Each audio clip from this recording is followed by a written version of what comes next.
Welcome to this explainer. Today, we're diving into the fascinating journey of a true financial giant.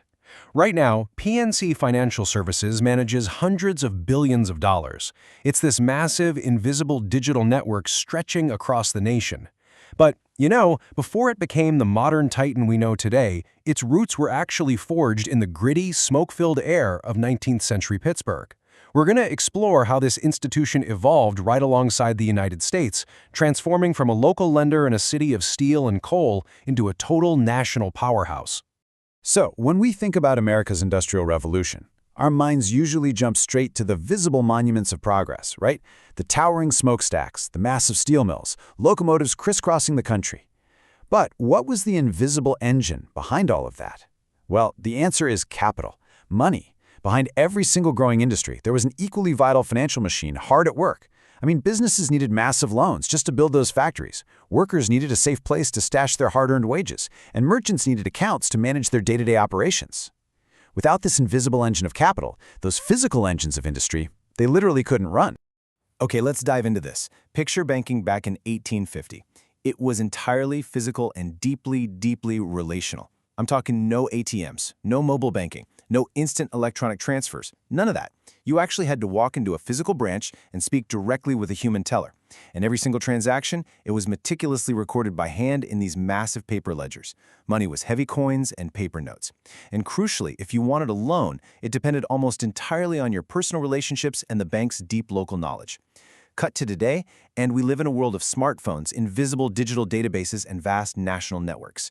The sensory contrast between the physical reality of the 19th century and our digital present is absolutely staggering. And this brilliantly illustrates how a massive modern entity actually grows from incredibly humble regional roots. PNC traces its earliest origins all the way back to 1852, starting with the establishment of the Pittsburgh Trust and Savings Company. By 1869, we see some early milestones as these institutions began forming a larger network of banks. Fast forward more than a century to 1983, and a strategic merger between Provident National Corporation and Pittsburgh National Corporation officially creates the PNC name. And of course, that sets the stage for the modern era and the whole digital banking revolution we're in now. Section 1. Fueling Industrial America. Capital in the Steel City.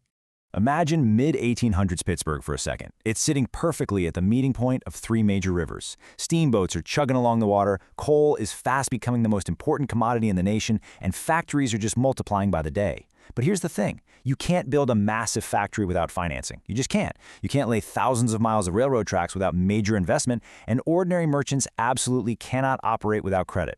In this rapidly expanding economy, banking wasn't just some nice-to-have convenience. Access to credit literally determined whether a company survived or went under. It was life or death for these early enterprises. Capital was absolutely essential to the country's future. Part 2. Surviving the Crucible. The tension of instability. Let's move to and see how this builds. Because banking in the 19th century, it was a total high-wire act. Confidence in the financial system could vanish almost overnight. The banks that eventually formed PNC, they had to survive a relentless series of economic disasters where banks across the country were failing by the hundreds. First, you had the Panic of 1873, which triggered a severe, punishing downturn. Then came the Panic of 1893. That was followed rapidly by volatile banking crises in the early 20th century, and finally, the ultimate crucible, the Great Depression. During these terrifying periods, panicked customers demanded their money back immediately. Businesses desperately needed credit just to keep the lights on, and overall confidence could literally disappear within days.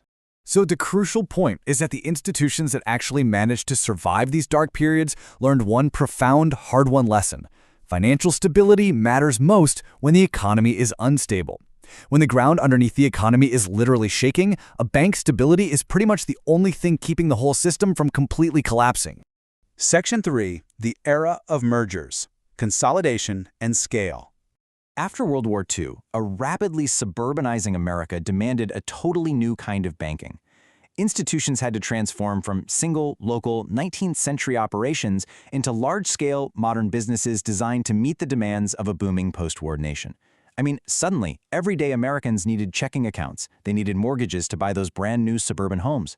We start to see the birth and expansion of consumer credit cards, the rise of everyday investment services, and vastly expanded business banking, just to fuel all that larger corporate growth.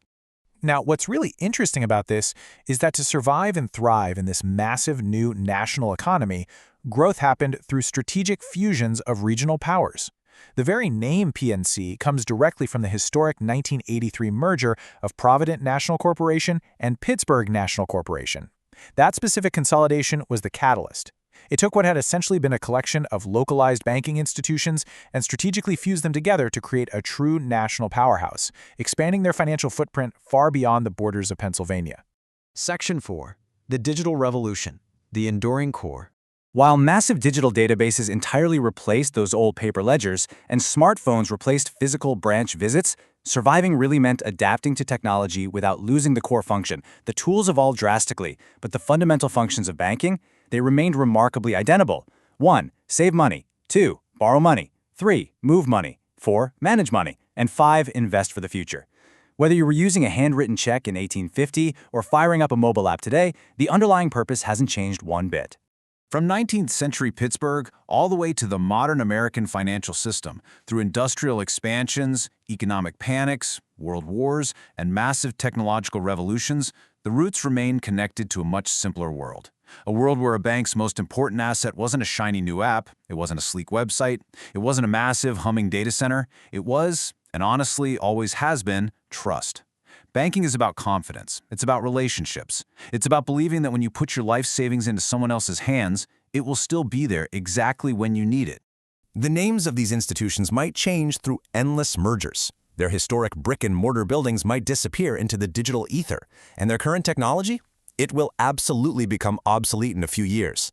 But that basic human need for trust, that never goes away. As we swipe our cards and tap our screens today, it's really worth asking, in an increasingly invisible and digital financial world, how do we continue to build and measure that essential foundation of trust? Keep that in mind the next time you open your banking app.